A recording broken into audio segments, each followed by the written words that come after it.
எண்ணங்கள் வெவ்வேறாக இருந்தாலும் ஒருவர் எண்ணத்திற்கு ஒருவர் மதிப்பு தந்து சொல்வதை காதில் வாங்க வேண்டும். கணவன் மட்டுமே வேலைக்கு செல்லும் வீட்டில் தன்னால் தான் குடும்ப பொருளாதாரம் இயங்குகிறது என்பதை எப்போதும் கணவன் வார்த்தைகளில் வெளிப்படுத்தக்கூடாது.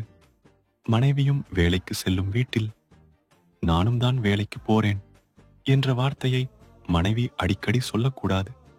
இவரிடம் இதை சொன்னால் பெரிய பூகம்பமே வெடிக்குமோ என்ற பயத்தை ஒருபோதும் மனைவிக்கு கணவனும் கணவனுக்கு மனைவியும் தரக்கூடாது. பொய்யின் ஆரம்பமே பயம்தான். எவ்வளவு பெரிய சண்டை என்றாலும் உங்கள் இருவர் பற்றி மட்டும்தான் பேச வேண்டும். கணவன் குடும்பத்தாரை பற்றி மனைவியும் மனைவியின் குடும்பத்தாரை பற்றி கணவனும் பேசவே கூடாது. தவறுகளில் மிகப்பெரிய தவறு இது.